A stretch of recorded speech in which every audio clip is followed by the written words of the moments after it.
stealing my camera. Well, we have a suspect. Yeah, I heard that.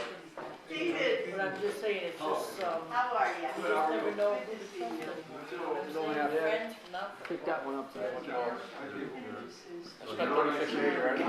Yeah. I really don't have any interest in going back. People used to ask me, though, how do you find your way around? When I started doing That's the man I know. Very good.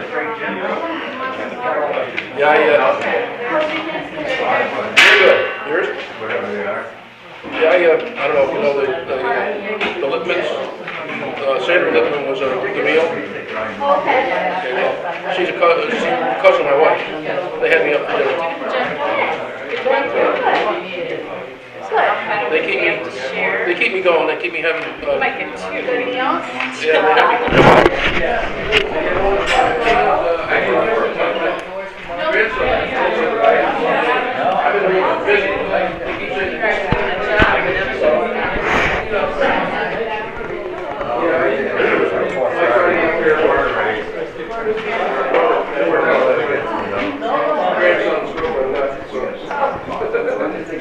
Pretty good.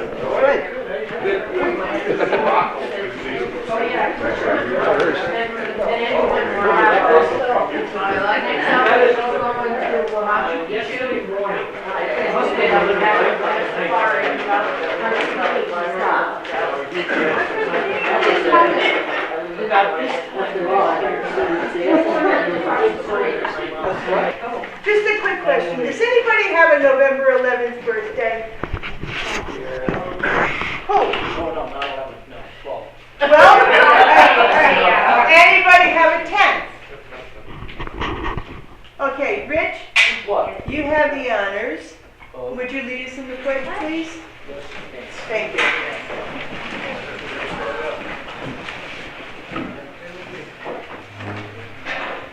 To the flag of the United States of America and to the republic for which it stands, one nation, under God, indivisible, with liberty and justice for all.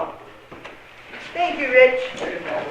While we're standing, how many vets are here? Would you mind standing, please? Just so that everyone can see you. And we can thank you on behalf of the neighborhood for allowing us to sleep at night, enjoy all of our freedoms, and preserving our democracy. Thank you very much.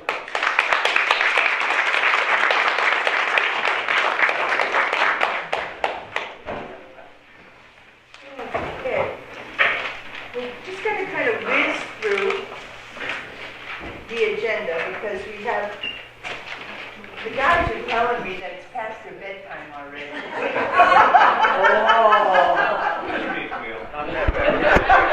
Oh, that was Dave, that's right. But welcome everyone. I'm Camille, and this is Rosie, our secretary. And I'm just very happy to have everybody here this evening on such a beautiful occasion. And the history that we're about to learn is going to be outstanding. We don't have a rock solid treasurer's report, but it's right around $722 that we have in our treasury. And everyone that's a member has received a copy of the minutes. Were there any additions or corrections? Okay, seeing none. Somebody want to make a motion to accept? Make a motion. Rich, thank you. Second? Maureen, thank you. Okay, I'm going to turn it over to Margie. Where are you? There you are, her first son.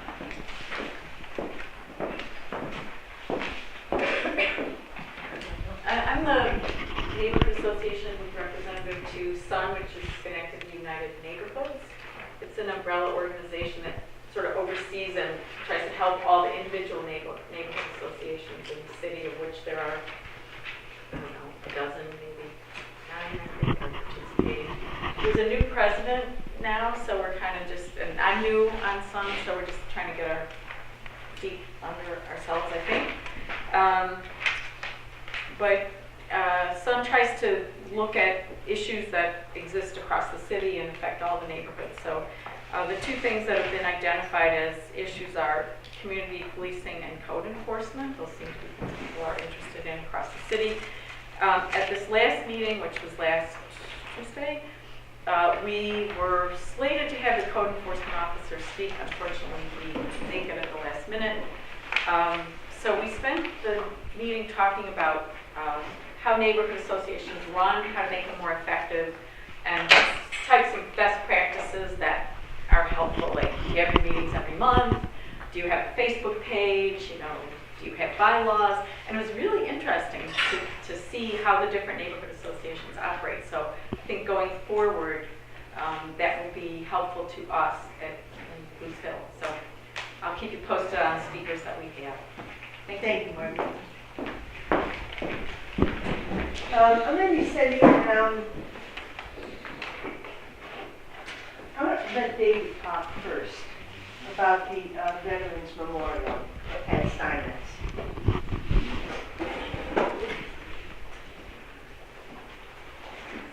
Good evening, everyone. We came up with an idea several months ago about Camille and I. We were sitting at Steinmetz Lake and Park, and we decided to do something for the veterans, which, well, actually started with a flagpole thing, and it expounded from there, expanded from there. The issue is now we're to the point where we're going to fill up committees, and we'd like to have like 2 or 3 committees. I just talked to Mr. Frank, and to be honest with you, to go into trying to find everyone that's served in this area, in this neighborhood, that's what it was all about, just to honor the people in this neighborhood. We could still do that, but it's going to be a very tedious task to try to find out every name that served in this neighborhood to put on a plaque at Steinmetz Park. So what we're going to do, I don't know, you know, we can talk about it. We're going to form 3 committees. One was going to be a finance committee to find, you know, obviously fund the entire operation. Number 2 was a research committee, and number 3 was a design committee. And we've already talked to Mary Jo Wallinger. Mary Jo is supposed to come up with some designs and pictures for us to peruse through, and hopefully that will come to fruition real soon. We don't know. I don't know. Like, I haven't talked to Camille. I'm sorry. I apologize for that.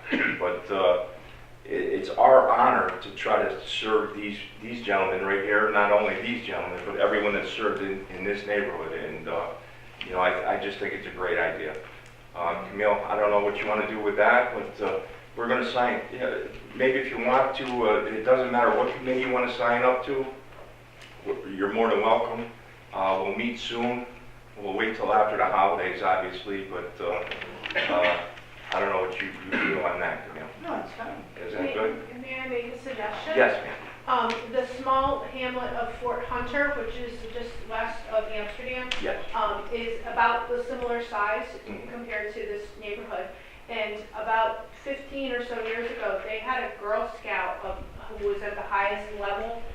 That was like her Eagle project or whatever, her final Girl Scout project, renovate their memorial. So that might be a source of a project that a Girl Scout or a Boy Scout could do that would cut down on the financing. Likewise, they set it up in such a way that if at any time they discovered a new name while coming across their research, they could add the name to the memorial rather than having something etched in stone, which was like a done deal. Right. So they, you know, so I would suggest if the committee wanted to take a drive out there and take a look at it. This is the type of discussion that we need. I mean, I came up with it with Camille ourselves. We don't really know what we're getting into, obviously, Sure. but I think it's a great idea, no matter how we look at it. The more discussion, the more involvement from the people in the room and the neighborhood is great. And that's all I got to say, really. I think you said it all. Thank you very much. Thank you. for the suggestions as well. John, how are you? We'll be passing this around, so if you have a particular interest, like for fundraising or, you know, scoping things out, recruiting people, I mean, we have enough small businesses still in existence in the area too, that we can tap into them, like Ricket Fellows. You know, a lot of these people still hang out there, and, you know, we can generate interest that way as well. But anyway, I'm not going to belabor the issue. So, this is for the veterans, and we're having our January party that I think Rosie has figured out what's going on, but we're going to need some help with it. So if you're interested in helping on either one of these, if you would just sign, I've got it. You have it there? Thank you. Thank you. We can pass these around, okay? Thank you.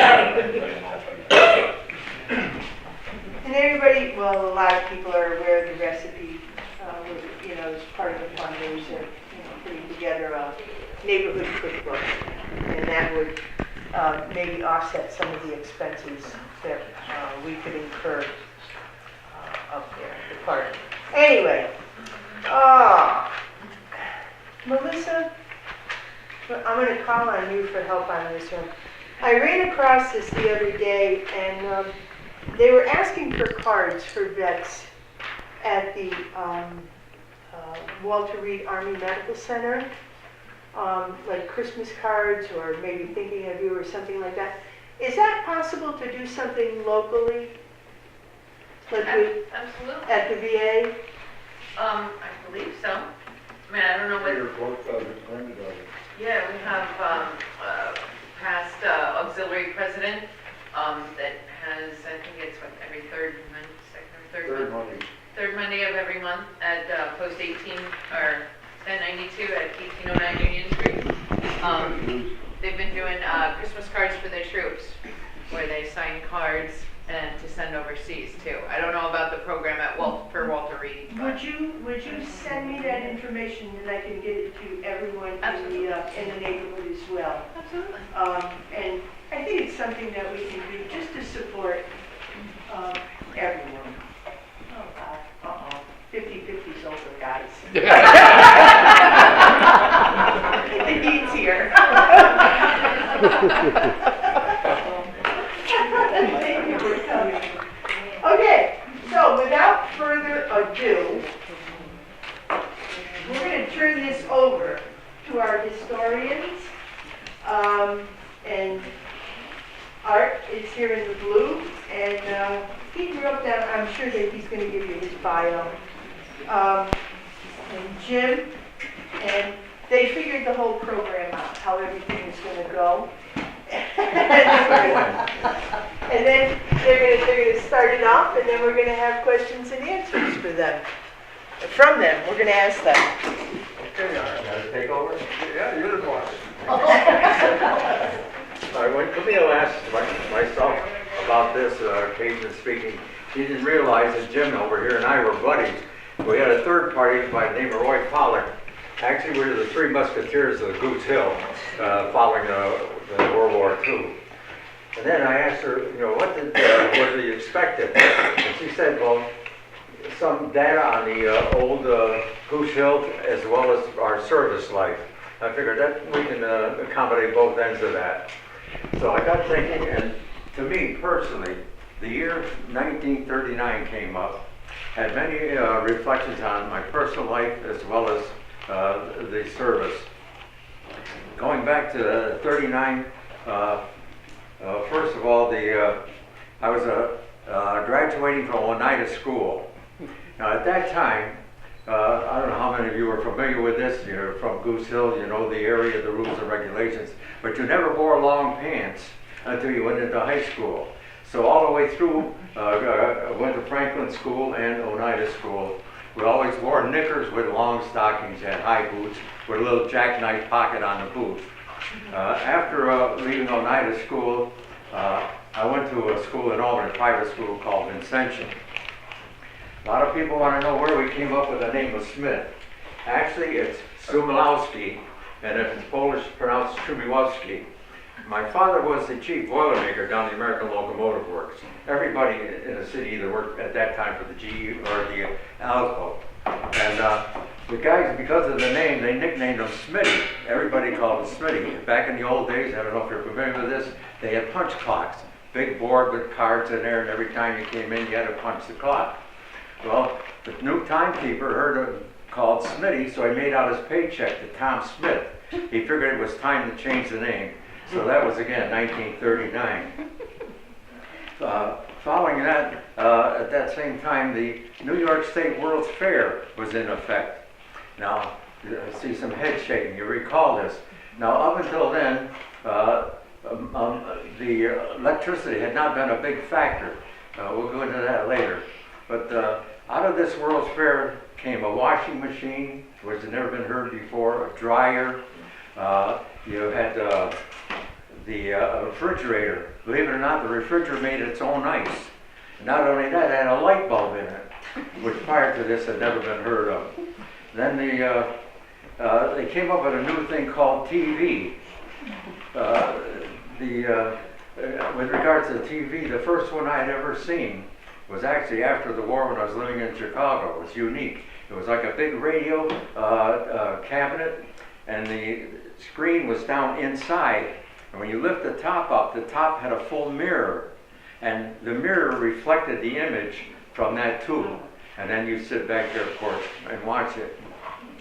Then the two major factors that occurred in, again, 1939, that was the end of the Great Depression.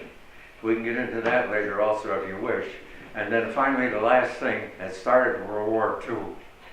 It was September that year when the Germans invaded Poland. And while the Polish were fighting the Germans, the Russians came in the back door, so actually they annihilated Poland. Thinking back again, splitting that now, the before and the after. Now on the before we'll talk about, say, the old Goose Hill, after we'll get into the World War II. With regards to the landscape, thinking about landscape, we've just talked about that. If you started maybe down on Peak Street, on the top of the hill, on the right-hand side right now there's a big vacant lot. Years ago that used to be Madden Lumber Company. And we used to play a lot in there, climb over the fence and get in there, because it's the only place where I had a nice flat field where you could play baseball and run. Outside of the fence, continuing down that line, there were two sets of railroad tracks, the D&H and the New York Central. And this property ran between those two rails. The rails were down below, and these were mounted. Outside of that fence, I can recall a lady that kept goats. And beyond her house was that great big tank, maybe you'll remember, probably about 70, 80 feet tall, about 40 feet in diameter, containing gas. If you went beyond Seneca Street, just beyond that, where the railroad bridge is, the Black Railroad Bridge, they called it the Black Bridge, because that's what it is. And on the right-hand side, there used to be a big roundhouse.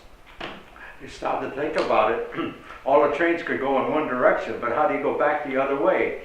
Well, then this roundhouse, the engine would go in, of course had a big turntable in it, then they could go 360 degrees, go back the other direction. As we would come out of there, past the railroad tracks back to Seneca Street, right now where again, as I said, before and after, you have that new city garage. It used to be a big old red brick building. That building was the old Mohawk Brewery. And the brewery had plenty of business, because if you would go through our section of Goose Hill, that would be Carey Street, Lang Street, Foster Avenue, there were 10 taverns that I can think of. I mean, there was George Genner's place up on the corner of Hattie Street and Van Reagan Avenue. You had Rupps's down there on Carey Street. You had Kelly's. George Sabatini's was between Peak Street and Lang Street. Deeks was on the corner of Lang Street. Next door to our house on Foster Avenue was Turback's Tavern. 2 doors up from that was Rosen's. The next door to Rosen's was Batten's, which is now Riccatello's. Up on the corner was DiMattio's. So there was plenty of room and business for the brewery. You it was interesting the way they would deliver it. They had the horses and wagons back those days, and they would have big kegs, and they'd have them mounted angrily, and then they had a mat about yay big, about that thick, and they'd just simply throw the barrels off onto the bounce off of that pad, and then they'd roll them in. Now, back in those days, you're thinking in terms of taverns, I don't know if I'm bringing back some memories. The front door was always meant for the men. There was always a side door where the women went in. Women never went in the front door because that's where the bar was. But in the back and off the side door, you always had a little dance hall and also some tables they would serve food. And each and every restaurant or tavern was built just that way. In order to keep the beer kegs cold, you had an iceman make delivery. The iceman would also come with a wagon and a cart. And I recall in the town of Gilliland, they had a pond, and they would saw big chunks of ice out of that pond, and that's the way they would deliver it. The man had a pick, an ice pick, sharp object, and he would ask how many pounds you want. He roughly could estimate how much it was. If you were a private residence, as we were next door, you had a card. You put that card, have maybe 25, 30, 35, how many pounds you wanted, contingent on how much your prior chunk of ice had melted. Now, I mentioned about the refrigerator. Well, prior to the refrigerator, you had an ice box. And the top of the ice box was insulated, and that's where you put the chunk of ice. The only thing is you had to be careful because there was a tube that drained out of that top and went to a pan that was underneath. And if you didn't dump that pan, you had a flood in your house. Just thinking, later on that brewery became the Giant Market, if I recall. Jim, right? Yeah. Jim, from the Giant Market, it also went up to the corner where Avon Market is. And then it became Avon Market. Now, really going back to that, I don't know how many how much it strikes your memory. As you would, going back to Seneca Street, down by the railroad track, there was a siding. And at that siding, once a year, the circus, Ringling Brothers would come around, and also the carnival. And that's where they would unload. So it made it nice and convenient for us on Foster Avenue. In order to get organized, what they would do is unload even the animals, the Calliope's and everything else. They'd go up Seneca to Foster, all the way down to Knott Street, up Knott Street, then down Carey Street. And they always used the brewery lot for setting up their tent, their three-ring circus. The first thing you'd always walk in off of the pavement, as soon as you got into that lot, on the left-hand side, I can vividly remember, they always had a high diver. There'd be a big pool, maybe about 5 foot of water. He'd be up there maybe 25 or 30 feet, and he'd be diving just to put on an exhibition. I'm just trying to think as we progress from there, we go up to Van Branken Avenue. As you went left to the Van Branken Avenue, you came to what is now the community house or bank, I believe it is. In our day, it was called the HIP, the Old Palace Theater. Now, if your parents wanted to get rid of you and have some peace, they would send you up there with a dime. You could get in with a dime. You had 2 features, double features. You also had a newsreel. You had 2 or 3 cartoons, and you always had a cereal. You had a Flash Gordon, maybe Tom Mix and the Cowboys, or the Lone Ranger, or something like that. You got a free dish too.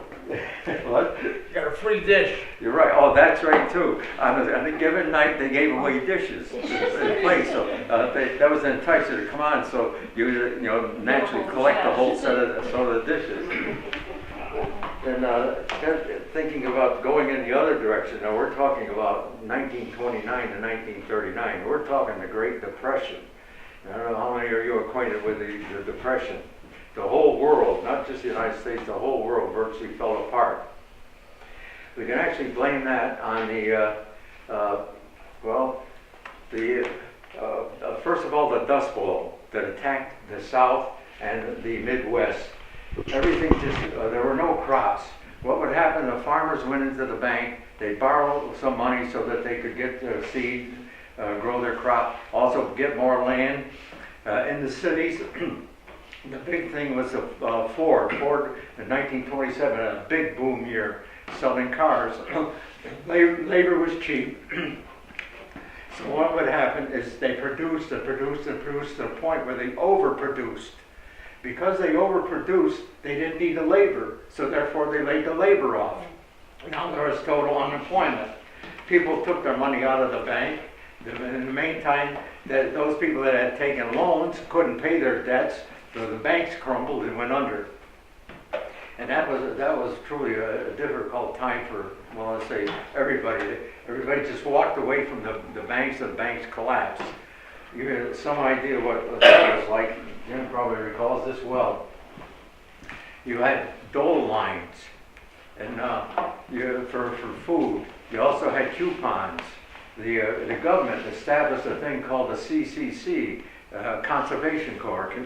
And what they did is they took basically the bachelors off the street and gave them a job. I recall vividly building Caroga Lake Park. They did Pine Lake. There was a park up near Wells. The reason I know that they were up there is my cousin and I went up tenting one time, and we pitched our tent fairly close to the road. We got knocked right out of our bedrolls by a blasting of dynamite. They were taking the curb out right across the street and blasting the stone out.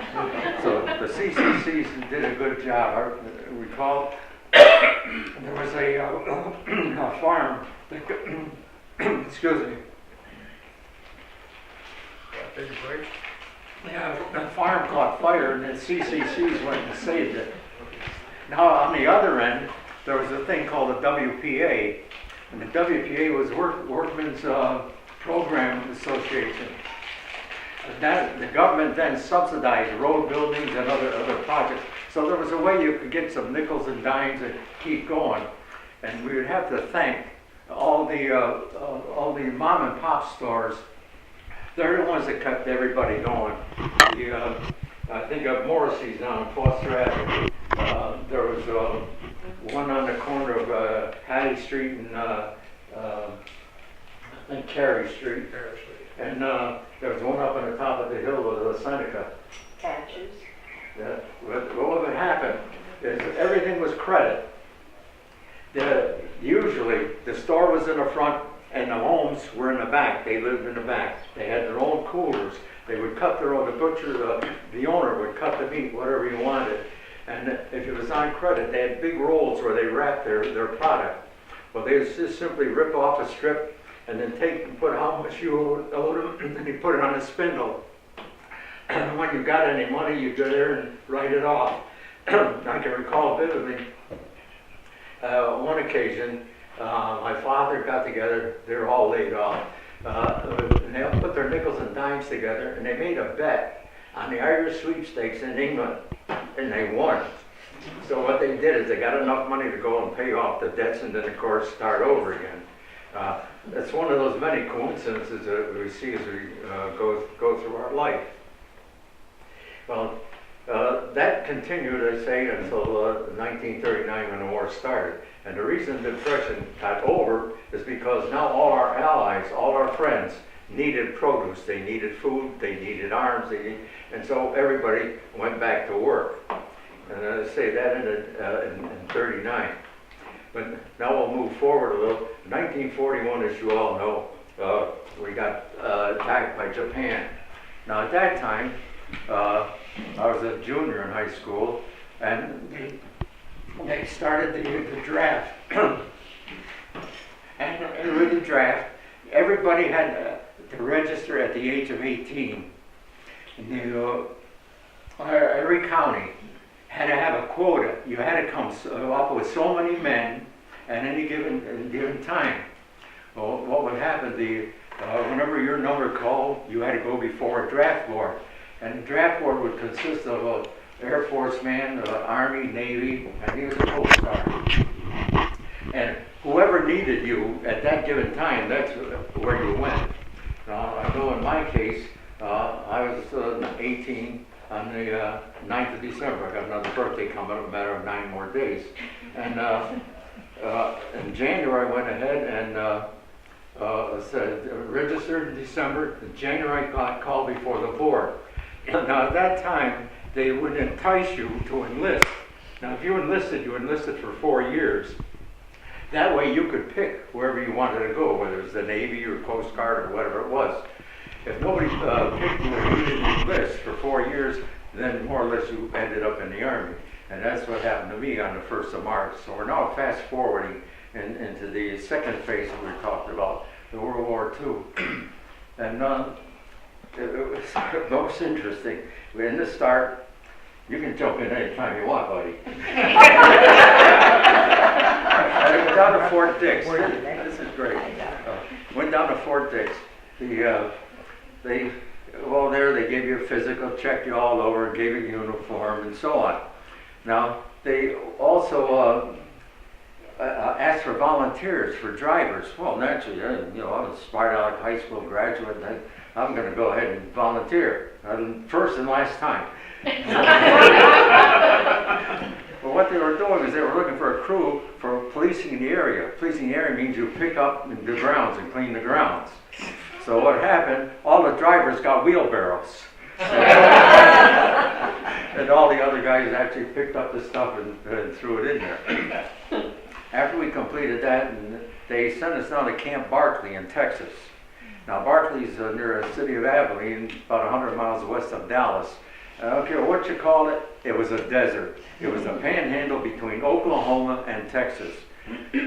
Now over there, you actually got your normal drills, your routines, the close order drilling, as I say. And part of your routine also, of course, was your armament. And that was interesting. They started out, say, with a rifle. No, I don't know how many of you are, some of you are vets, you know and understand this. They, first of all, have to find out what kind of an eye you have, whether you're a left eye or right eye. If you put your finger up in front of somebody or some object, and then wink left and right, you'll see that that object jumps. And that determines, if a finger stays there, with, let's say, the right eye, then you are right eye. If it jumps, then you're going to go back to the left eye. So other than that, we learned how to use the rifle. Some of the other things that naturally they had to be trained with, they had you went through grenade training. This was interesting. I don't know if you're familiar with a grenade. It's about the size of the palm of your hand. It looks like a pineapple. It's got a heading on it with a ring. You pull that ring and you detonate it. But there's also a little clasp hand that comes down the side. As long as you're holding that, you're all right. But if you pull a pin and you take your hand off that, you better get rid of it because it's going to go off in 7 seconds. Oh, geez.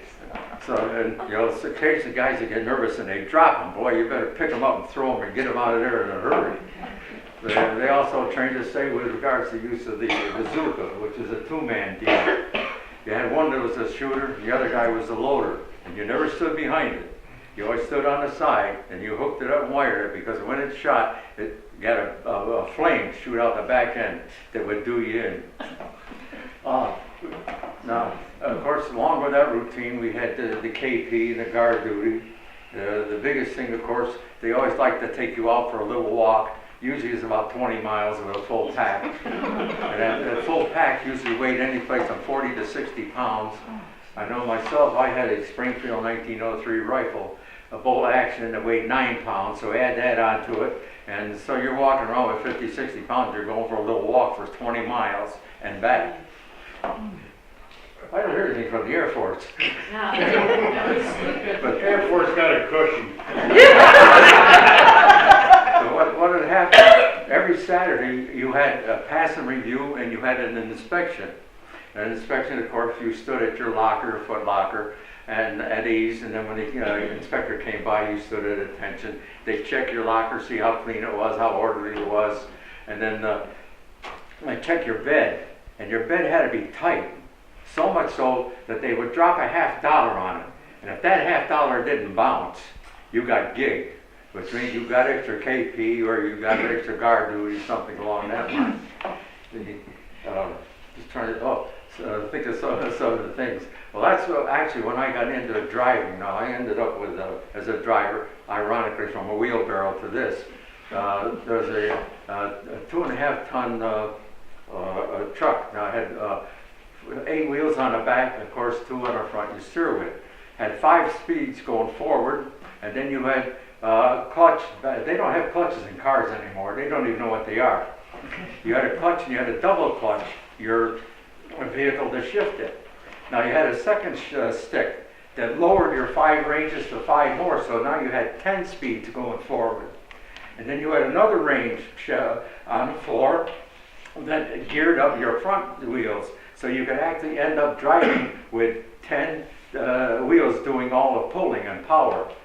Now, when we were over in England, the British used to laugh at us. They figured we were overpowered, this and that. We didn't need all that stuff. Most of these 2.5-ton vehicles also had winches on the front end. I remember we were in the city of Lille in France, and they were top heavy, and they only had 4 wheels on the back end. And the guy made a curve too sharply, and he tipped over. But we simply took the winch, tied it around, pulled it back up, and put the wheel. They never kid us anymore about the power of our trucks. So, after going through all that basic training, they sent us down to a place. Now, this is another ironic thing. When you went before the board, the guy representing the Navy always had that, you heard the song, join the Navy and see the world. Well, they said the only thing they saw was the sea. Well, they should have joined the Army. Because after we got done in Barclay, Texas, they sent us to Shreveport, Louisiana for maneuvers. Now, there are 2 camps. There's a North and South camp, so that you have war games going on. Biggest thing down there were the swamps. There was something about the barracks, or I don't know, to this day. They allowed the pigs to roam. So you go ahead and you clean out your barracks, get all wound up, and a pig would walk right through it. You wouldn't touch it. Back there in Barclay on that Saturday routine with the inspection. Now, as I said, it was actually out on the desert. We had plywood shacks, they had big sliding windows, the wind was always blowing, and they'd come through with a white glove inspection. And they'd go over to the window and they'd wipe it like that, and they'd have dirt and dust on their glove. The whole company got gigged. Nobody could get any passes or any days off. You know darn well you were about it. All the time we were down there for, 5 months. We never had a day off because of that. Getting back to after we completed the maneuvers in Louisiana, they sent us up to Miles Standish, in Fort Miles Standish in Boston. From there, we boarded the, of all things, Halloween night. I'll never forget Halloween night. Halloween, we boarded a ship called the West Point. Actually, it was the SS America, the largest liner ship that the United States had, only they renamed it because of the war situation. Every day out at sea, they had guttery practice, they chewed the clays and all this. And they kept telling us, we went alone, no convoy, no escort or anything. They said they didn't have to worry because nobody could, it went so fast, nobody could catch up with it. Well, that's fine. They said, what about a torpedo? Nobody ever mentioned the torpedo. They mentioned U-boats, we could outrun them. Well, anyway, we finally ended up after 9 days in the city of Le Havre, which is at the Seine River in the English Channel. Well, no, first we ended up in Liverpool, England. This, again, coincidences. We ended up from Liverpool, we went up in convoy to Glasgow, Scotland. That's another country the Navy never saw. And then outside of Glasgow was a camp called Paisley. Paisley, this is November, remember, and it's cold up there. We had metal Quonset huts. And just like you have guard duty, you had fireplace duty. They had big pot-belly stoves to keep them warm. And every 2 hours you would change the shift, and they would put new coal and keep the fire stoked and keep it warm. Now our duty there was to run convoy with whatever came in. Now that was fairly far north, so the Merchant Marine could unload whatever their cargo was, and then we would move it from Glasgow down to Liverpool. Now outside of Liverpool, ironically, was a place called Aintree. Aintree Stables is just exactly like Saratoga. And that was the place where they ran the race, the Irish sweepstakes, so where my father won the money. Well, what would happen, we would go down, you gotta envision this. You would follow, of course, in convoy. Well, it would be dark, start real early in the morning. So the only thing you could go by was blackout lights. Now, I'm familiar with blackout lights. You have it on the front and the back. There, you have a regular tail light, and the thing was about that big on each one of the tail lights. That's all you could see, these little things here. And they had a hood over them, no less. And they said that was because if there were any airplanes in the air, Jim might verify this, they said that you could see a lit cigarette as high as 5,000 feet, that's a mile in the air. And they could see the headlights or any kind of lights from a vehicle. So what they did is they had these little slits that you had to drive by and see by and put hoods over them. So what we would do is actually keep up close so you could see. I remember we had to stop one time, there was a British convoy, and their leader said, "You Americans," you know, they didn't understand us Americans. He says, "All you do is get the bumper to bumper and go like hell." It was the case that that lead vehicle ever went over the cliff, the whole convoy went over the cliff. But we end up bringing the, whatever it was, one day it might be Jeeps, might be 3/4 ton weapons carriers, might be half tracks, might be, you know, whatever, we run it down there. An interesting thing, going through some of these villages early in the morning, no offense ladies, the women would be outside, believe it or not, war era, the time, and all the problems, they'd be out their hands and knees scrubbing their front porches and their sidewalks. And that was, to me, that was amazing. Well, anyway, when we get down into Aintree, we'd actually park the vehicles. We'd stay there overnight, sleep in the stables, then the next morning, take a train back up to Paisley, Glasgow. And what we had for breakfast usually was potato soup. And not the, you know, most nutritious thing in the world. But we did that for a month. And then instead of stopping off at Liverpool, we finally ended up going down to Southampton, which is the most southern tip of England. Now, the English Channel is only like 12 miles wide at the nearest point. Going from Southampton to where we went to Le Havre, France, was about 60 miles. And what you hear about English rain and English storm, believe me, is true. You have an LCT, which is called landing craft tank. They're a flat bottom like a barge, a flat bottom so the vehicles, of course, can go in. And LCI, landing craft infantry, which of course are the men. We're actually down in a hole. I myself wouldn't go down in a hole because I figured, hey, if something happens, I want to be above ground. You may get appreciation of this. My wife was giving me fighting looks. Years ago, I used to be partial to brunettes. All of a sudden, I married 64 years ago. I married a redhead. Well, we're out on this LCI, and if you had to go to the latrine, what they had was a board hanging out over the side, and had holes drilled in there. When we crossed the channel, there was a storm, and it's so much so that when the LCT rocked, you could almost see the bottom. I was wondering why they didn't turn and roll right over. But if you were in the LCI, and you were either vomiting, going through one of those holes, or sitting on it, and a wave came by and hit, and it just blew you right off the seat. Anyway, we ended up in Le Havre, France. It's at the Seine River. Of course, Paris is down the Seine River. We never got to see that. That, believe it or not, was the first sight of war. Up until then, it was all like fun and games. But right there at the mouth of Le Havre was a British Spitfire plane come nose down and landed on the side bank. And right then, you didn't realize what reality was. Another thing we'd say when we were in England, just to go backtrack a little. When the Germans didn't intend to invade England, they realized they couldn't do that. They set up a series of what they call buzz bombs.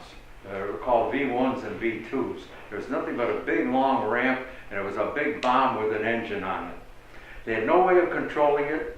The only way they controlled it was by putting the amount of fuel that engine would burn. Well, they got so they knew how much fuel it would take to get to London or wherever. When you were on the ground, if you saw them up in the air, as long as you could see that fire and flame, you knew you were safe. But when that flame went out, you better start worrying, because nobody knew where it was going to land. And they used a lot of those also in France. You can cut in any time you want, you know. You're doing a good job. That's the way it was 80 years ago. Anyway, from there, we were headed north to channel on my birthday, the 9th of December. So now I'm 19 years old. We're headed north and went up through the city of Lille and into Charleroi, Belgium. Now, we were there at a post with Montgomery's Red Caps. If you are familiar at all with it, in the northern sector of Belgium, there was the Montgomery Red Caps, the United States First Army, which we were part of. I was with the 124th Ordnance Maintenance Company of the 2nd Armored Division of the First Army. It's a lot of names.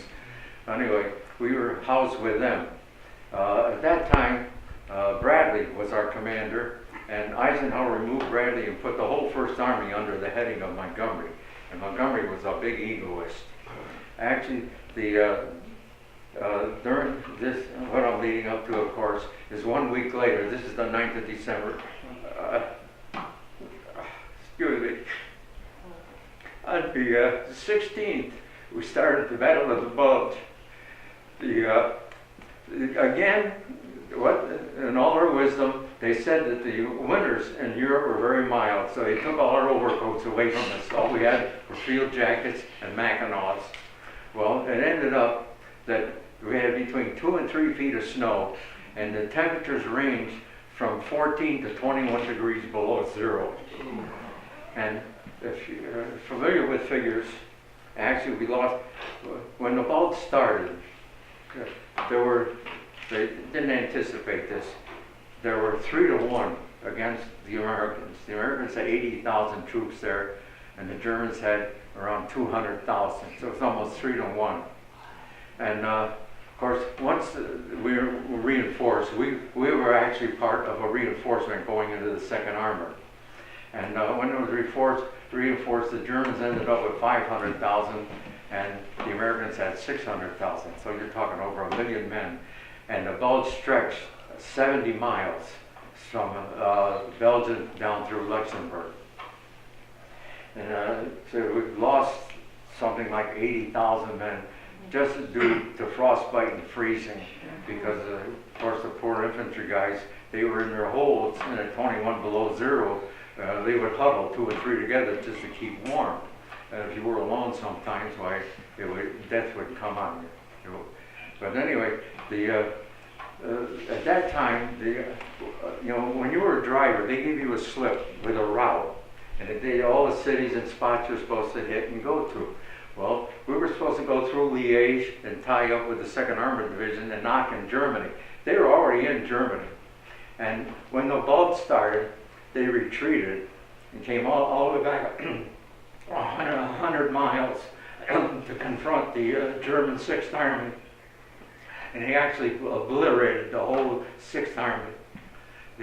If you looked at it, there was the 1st Army, and then the famous Bastogne, which was the 101st Airborne. There was also parts of the 9th Armored Division in there. And then below that was the 3rd Army, which was now headed by Patton, which had the 4th Armored Division in it.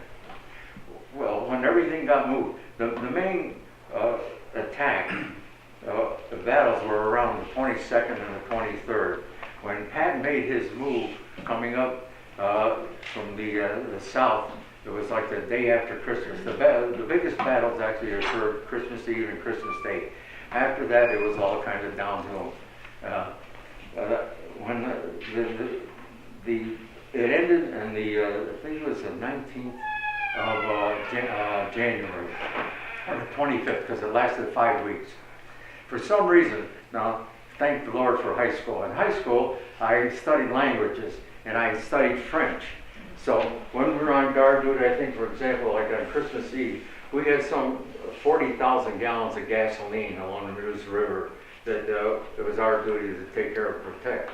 And on Christmas Eve, the people, a lot of them spoke English, came up. They wanted to take the guys home for Christmas Eve, which was impossible. They actually broke down because we couldn't allow that. And then the main battles, I'd say, were Christmas Eve and Christmas Day. For some reason, because maybe I had the French, they took 6 of us. Lieutenant Eaton from Nebraska, Sergeant by the name of Thompson, cook, Wayne Sikowski from Chicago, and they sent us back to the city of Amiens, and we had to rehabilitate the city. The lieutenant, remember, he took a room in a hotel. He now became the mayor. Thompson was a sergeant. He was charged of the railhead. Wayne Sikowski was a cook. They put him in charge of all the rationing. Because the people didn't have anything. They had to be, again, instructed and know how to handle stuff. Myself, I had overland, and there's a big, beautiful cathedral, and down from the cathedral is a park. And in that park, we set up a big gas station and also the road repairs. Well, the thing that struck me, it was interesting. They had the railroad there, and going back to World War I, they had boxcars. They called them 40 and 8s. And they would hold 40 men or 8 horses. Well, for some reason, I don't know why, there were a number of Russians in the city of Amiens, and after the war in May, they were sending them back to Russia. And they didn't want to go back, and maybe now we know why. So they're coming in one door and going out the other door, and the guys couldn't keep up with them.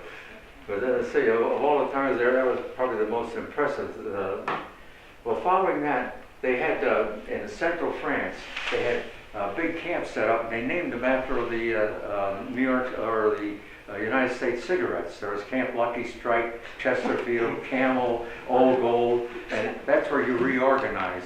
So they took and reorganized the whole 2nd Armored Division, put us there, and then brought us back to the United States. Coming back, we ended up in Miles Standish again in Boston. And then they shipped us out to California.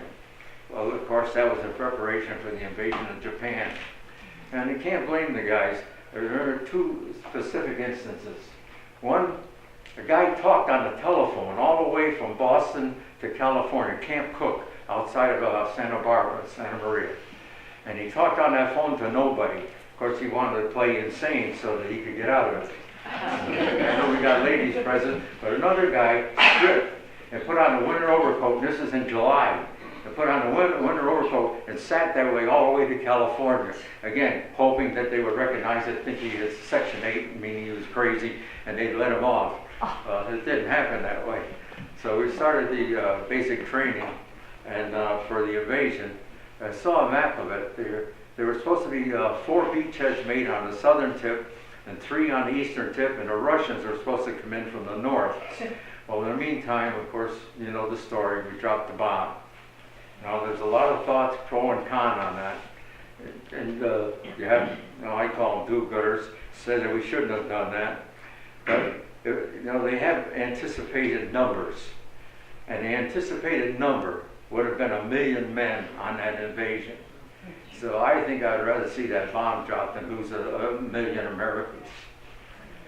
Well, after all that was straightened out, the war was over. Now they now sent us back down to Camp Hood, which is the home base for the 2nd Armored Division. From there, you got discharged. That was great. They did it by numbers. You had a point for every day of service, a point for overseas service, a point for combat, and then they discharged you by the number of points you had. Well, they didn't have anything for us to do because we had points built up, and they wanted to reorganize. So what they did is they went ahead and gave us permanent guard duty and permanent mail duty. So we drivers would drive the mail from Santa Barbara down to Los Angeles and then back. And then if we weren't doing that, we'd be on guard duty. Well, kids like the name of Tanner, I think it was down around Poughkeepsie, and the thing you don't forget. We were old France, he put a bayonet through his foot so he wouldn't have to go into, but they cured that, they stitched it up and fixed it. Now Tanner, again, was part of that guard duty. We had permanent guard duty in the motor pool. Now the only vehicles that had, say, litters in them, or beds, had little legs on them, were ambulances, and they were the only vehicles that had heaters in them. Nothing else did. So the guys naturally, hey, we're waiting to go home, we're going to be discharged. They were sleeping on the litters, and a shaved-tailed lieutenant. I don't know why they call them shaved-tails. Maybe the Jim could tell us. But anyway, he came down, fresh guy out of West Point, and naturally caught everybody sleeping. He raised hell. So the next time he was on duty, the same kid, Tanner, you got to give him 3 halts And if they don't honk, then you fire them. Well, he gave it 3 quick halts, I guess so nobody could hear him. And then he put a shot right through the block of the engine of the guy's Jeep. We never saw that lieutenant again. Thank you so much, John. From that, why, of course, we had points, and we got discharged. We're back here to Schenectady. And now you can take over. Nice meeting you. Anyway, Art and I, he said we go a long ways. Just good friends. And our friend, he mentioned Lloyd Pollard. He grew up on Hattie Street, right by the fire station. So I have to back off on that now. I remember Pearl Harbor Day, that Sunday, right this minute, what was going to happen. My father told me there was a war going on, and not really knowing what I was getting into. But the next day at school, all the young kids all want to go and get those, whatever you want to call them, and they want to sign up. And my buddy Roy joined the Marine Corps. And he's got another story by himself, but I can tell you now today, he's older than I am, and he lives up in Lake George, and he's on oxygen, and he's on hospice, so his days are being numbered. Anyway, I wanted to join the Marine Corps, but I was 17 years old, and my mother would not sign the paper. And you have to understand that my father was World War I veteran, and my mother was from France. So they certainly knew about war, and they didn't want their boy to go into war, which you have no choice on that. But later on, when I got to be of age, they didn't want me to go. But when I got my papers, that Art mentioned, the draft papers and all that stuff, when I got those papers, I could see the reading was on the wall, and so I was going to enlist. So I wanted to enlist in the Air Corps and become an airplane mechanic. And I tell people that that was all nice and good, but I never saw a wrench. So we went to Fort Dix. That was the beginning point for a lot of us.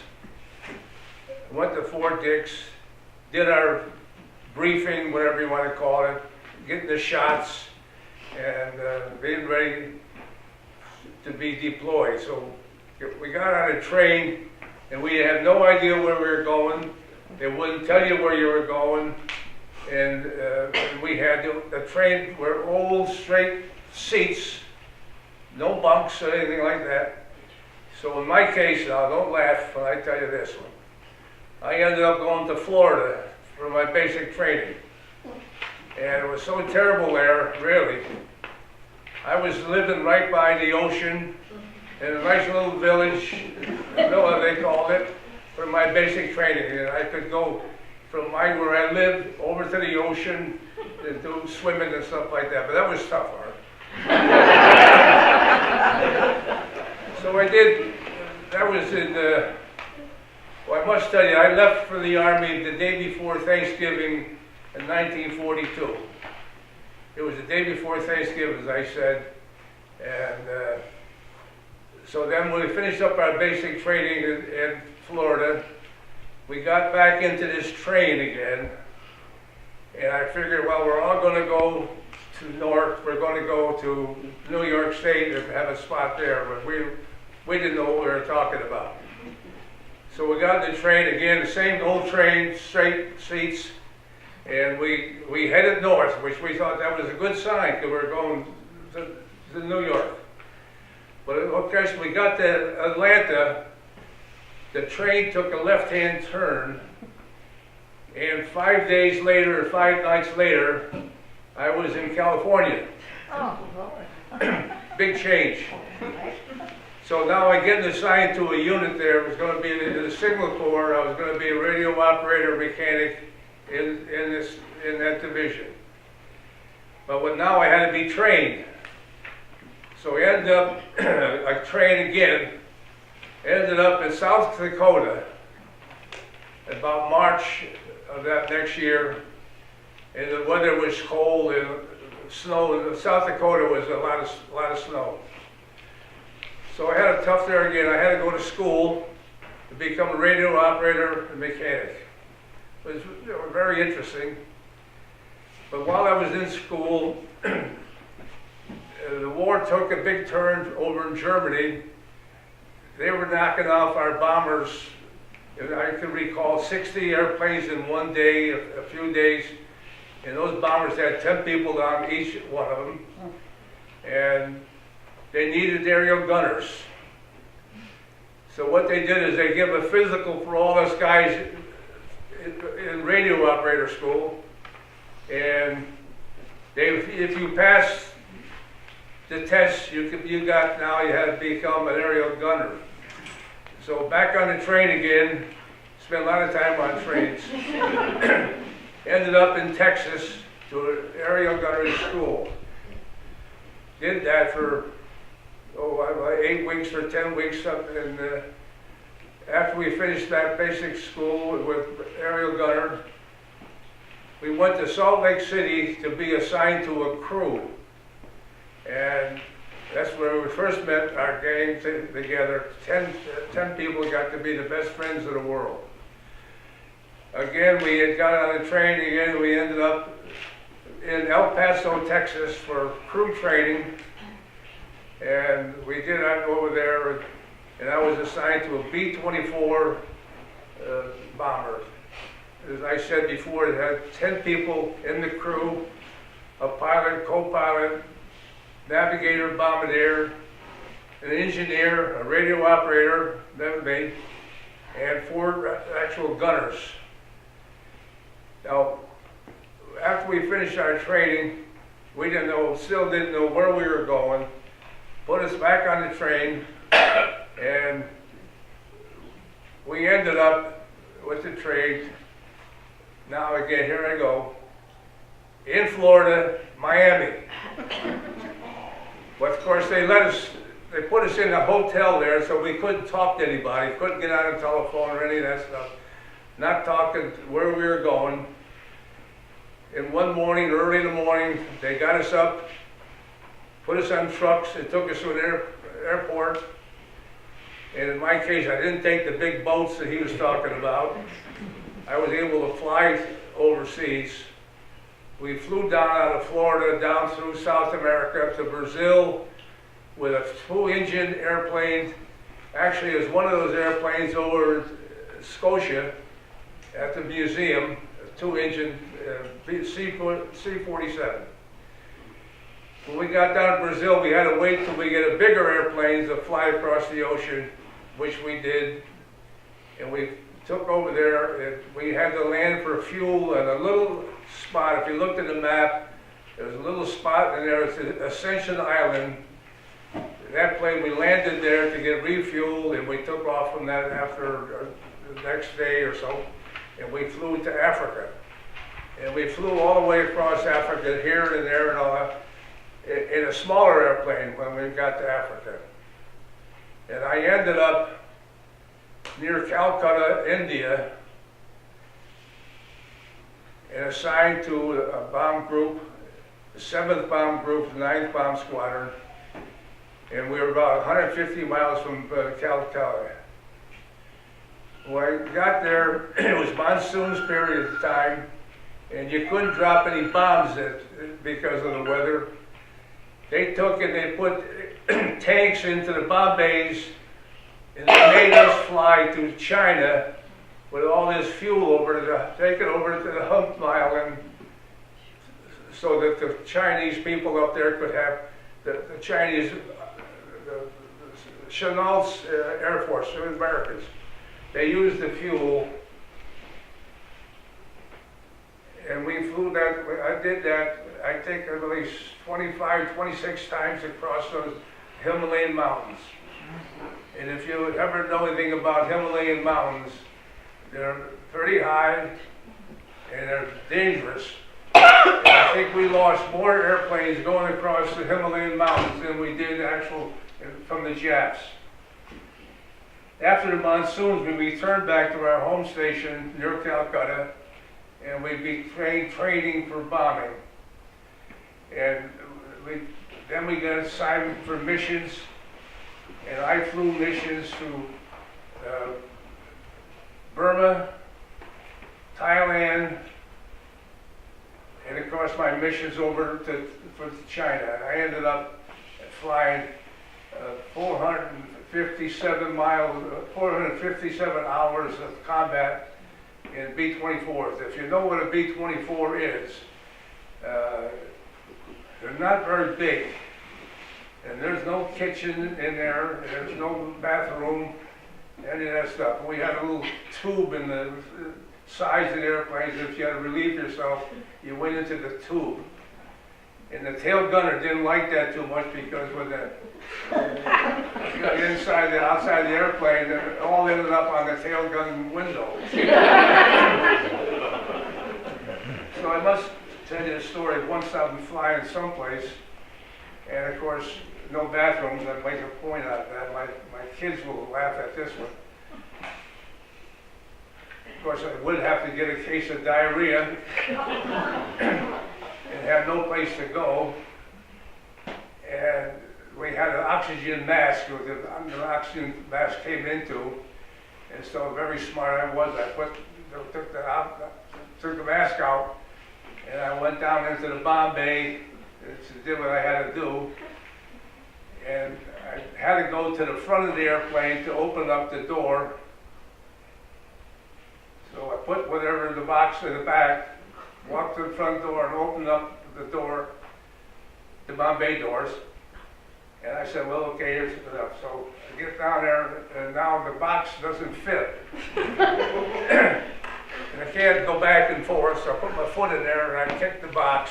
And if you ever know about airplanes with wind, the wind took whatever, and that's all over the place. And so I got a nickname because of that. They used to tease me, but my kids won't tell you what that was. But now we finish up the training. Of the 10 guys in the crew, the officers all stayed back to continue their flying, and we had enough hours to come home. And the 6 enlisted people, sergeants, all left on their way to whatever. So we got back home, and we landed up, reverse of the way I went over. I landed up now again in Miami, and the first thing I went to the Red Cross, and they wanted to give us a drink. And they said, what can we give you? And I said, I want, and my kids will laugh, I wanted a milkshake. That's all they wanted was a milkshake. That's all you drink now. And so I came home for some leave time, R&R. And they sent me up after being home for a couple of days. We went down to Atlantic City for reassignment. Now, somehow or other, they decided that I was going to be a gunner in my life, so they sent me back again now to Texas by train, down to Laredo, Texas again, to B-24 Gunnery Instructor School. And I was trained to become a B-29 crew member or teach B-29s. Of course, as Art mentioned, we were all ready to, we finished our training, and I was sent for another base to be a reassignment, and that's when the war ended, and which we're thankful for that little bomb that they dropped out of B-29s. Now, B-29s were bigger, higher, and they flew further. That's why they didn't have B-29s over in Europe. They were always over out in the, wherever. But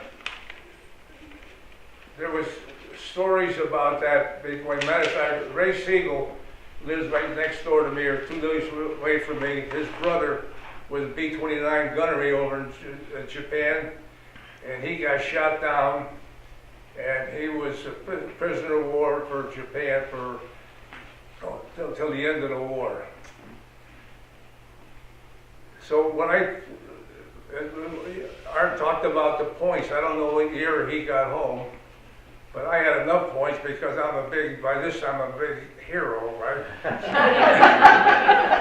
I got the leather jacket, I got all the patches, and I had enough points with Distinguished Flying Cross, 3 air medals, and all those good things. Of course, when I got home, and met some nice girls, naturally. And we used to hang around. He mentioned the bars. The one at Hattie Street had been breaking down, Howard's Grill.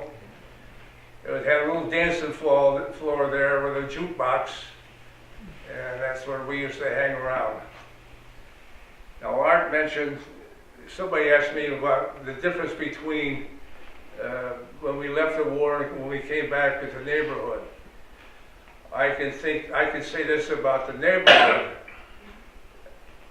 I grew up here, Art, in case you didn't know it. And I still live here. Well, a lot of people didn't want to stay here, but my wife was a nurse. She could walk to Ellis Hospital, and we had a school right here. We had a pharmacy right around the other corner here, and we had the movie theater he talked about, and we had Honeyland where you could get an ice cream soda. Milkshake. And we had, and he mentioned the little markets we had all over and the markets were still there. As a matter of fact, if you didn't know, I grew up right where Rite Aid drugstore is. That's where my house was.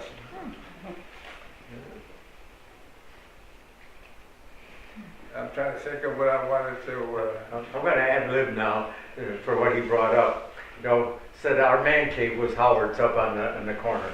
The fellow he's talking about, Roy Pollock, he was with the 1st Marine Division on Guadalcanal. He was there with MacArthur and went through all those battles. He's the one that's now up in Lake George. But anyway, the 3 of us would always meet up there at Howard's. Now, at Howard's they had a jukebox, and it's unique. You could talk to the person.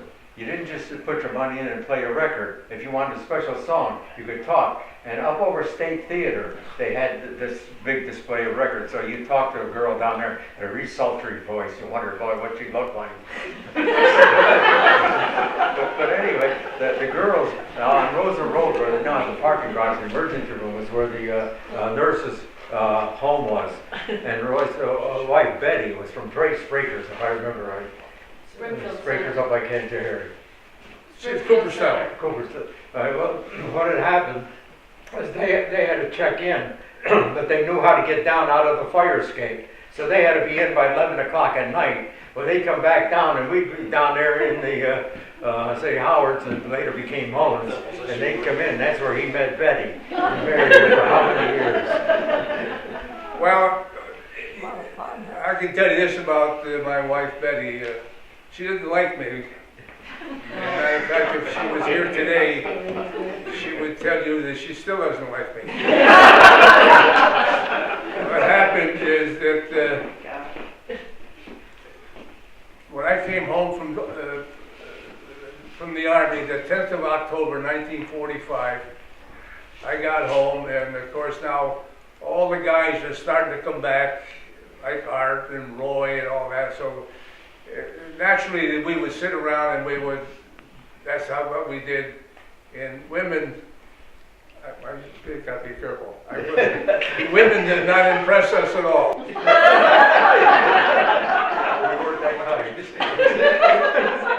So anyway, my birthday in 1946, the girls all decided they're gonna have a party for me, and we would meet down at the Howard's Grill. And my wife was in Utica in training up there, so I didn't know my wife.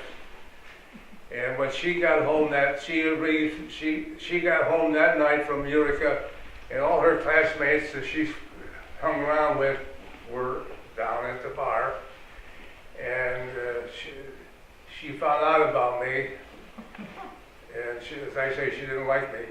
But we used to double date. Roy had a convertible, which is all you needed to be young with a convertible, and women, and guys. And that was okay. As I said, I dated my wife, not a date, we just hung around together.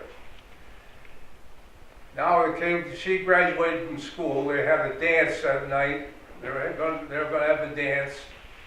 And I didn't ask anybody who wanted to go to the dance. My wife found out that nobody wanted to go with me because I didn't dress right or whatever it was. And so she felt sorry for me, and she asked me if I would go to the dance. And I said, well, yeah. 'Cause I'll tell you one thing, I wasn't acting for friends, women.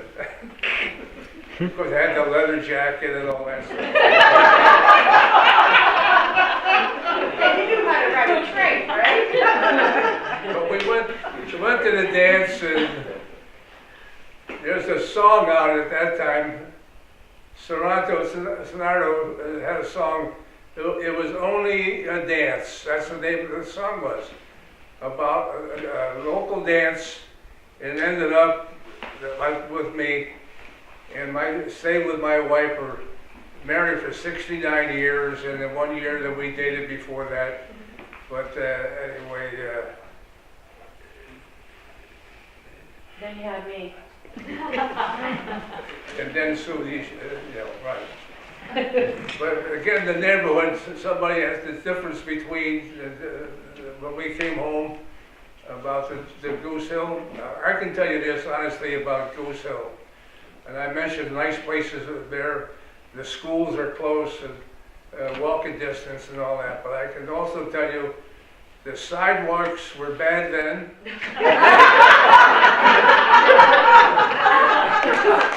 Curbs were terrible. And if you went down to Rankin Avenue today, the sidewalks are terrible. And there's no curbs. And, but it was an ideal place to live. As I said, the kids could go to school right here, and I went to Yates School. There was a line there, I think it was Seneca Street or something. Right, in Franklin. I went that way, he went that way. But I did a night of school and not Terrace. And I got me my buddy Roy Pollock, the best friend I ever had, and he was still my friend today. I talked to him the other day on the phone and find out that he's such a bad shape. Anyway, I quit. All right.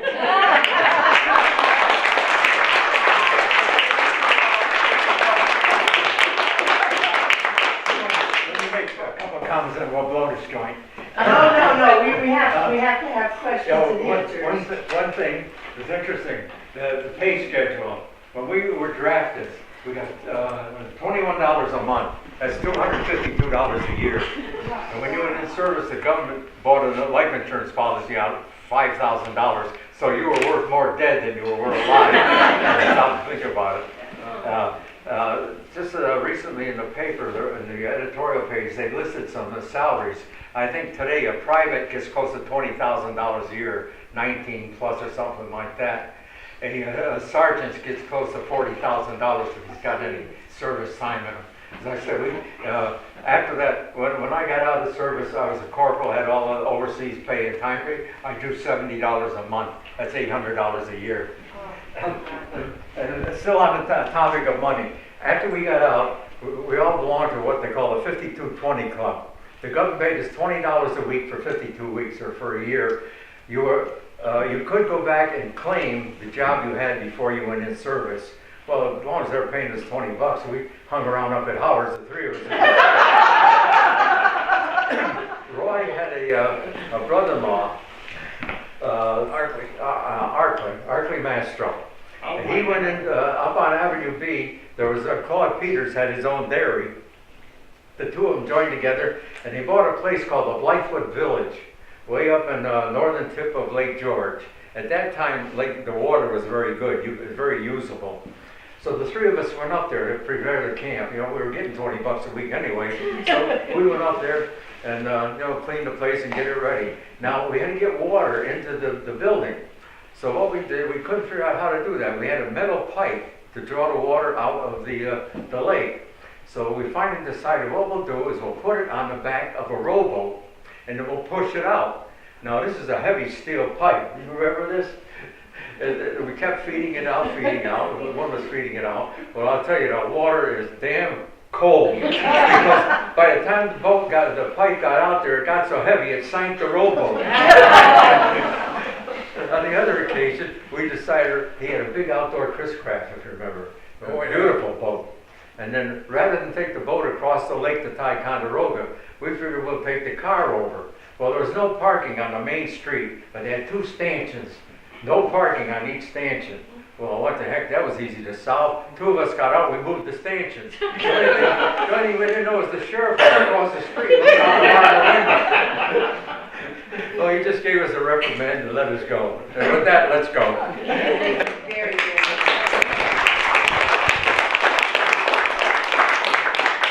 I'm sure we have questions.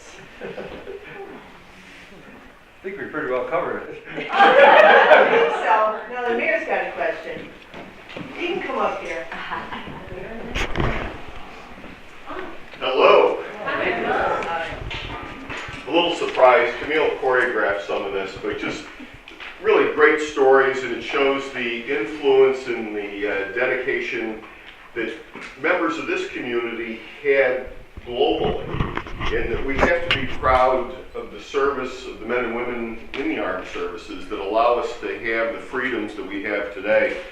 And so just on behalf of the city, I put together a couple quick proclamations for you, just a small token of our appreciation. I want to acknowledge Lisa Perazzo, President of City Council, who's also here with us tonight. Jim, for you first, proclamation from the mayor. Whereas James Shaw was born in 1924 in his family home on Veeder Avenue, and his family moved to Schenectady's Goose Hill, the corner of Van Vranken and Gerland Street, by his grandfather, who lived on Van Vranken Avenue. James attended Yates Elementary School, Oneida Junior High, and Knott Terrace High School, where he graduated in 1942. And whereas James entered World War II on Thanksgiving in 1943, where he was a technical sergeant, a radio operator, and a gunner in a B-24 from 1944 to 1945, in a 9BS, 7BG, and 10AF, the technical terms. Stationed in India, he flew missions to China, Burma, Thailand, and over the hump.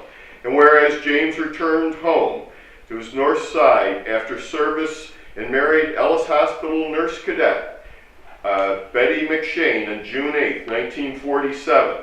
In their early married life, they lived on Swan Street, but moved back to the North Side in 1954, purchasing their current home on Avenue B. They have 3 daughters who all live on Avenue B. Whereas James joined the New York National Guard and served until the late 1970s, where he retired as a brigadier general. Now therefore, I, Gary McCarthy, Mayor of the City of Schenectady, do hereby proclaim this day as James Shaw Day in the City of Schenectady, a day to recognize your selfless contributions to the City of Schenectady.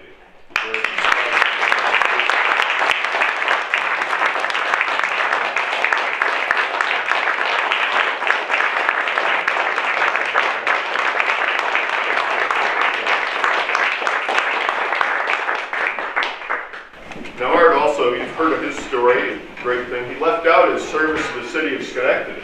It's really made the big difference, right?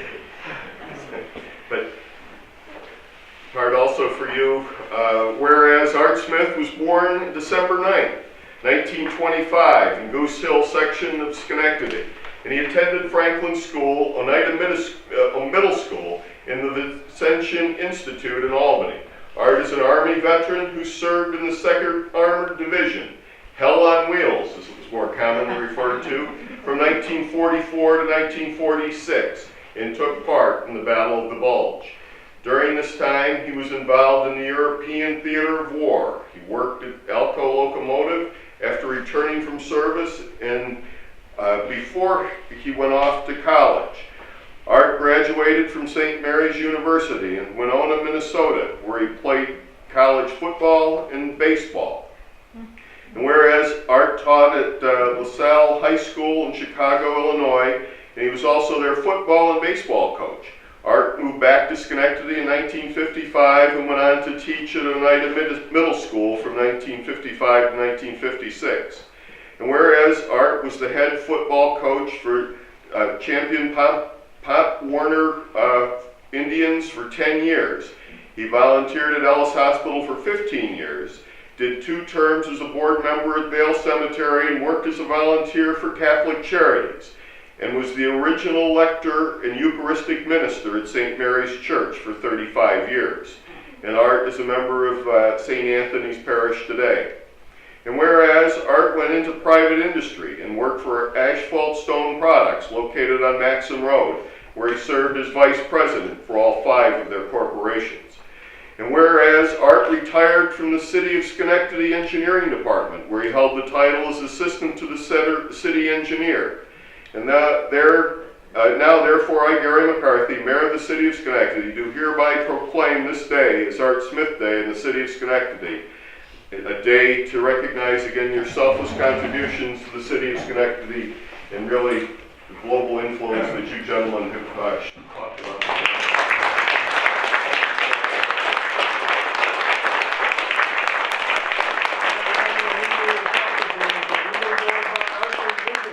I had a little help from some of your friends here in the audience putting these together.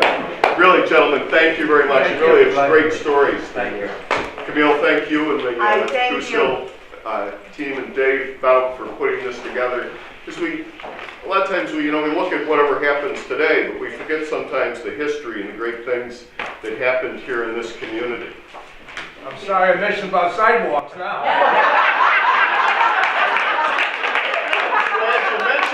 I'm going to refer people to you now. We ain't never going to change that. Good to see everybody. With my father back in the day, because you guys are I should have gone first. If I had gone first, I would have shut you right now. That's a pile. I enjoyed your talk. Thank you so much. I didn't know you guys were like this. Nobody realized it. Camille never knew. Oh, wonderful. I know, Jim. You know we knew each other. We went to church together. Okay, I see. Have a nice Christmas. Take care of yourself. Take care of yourself. I'll let you know if anything really happens.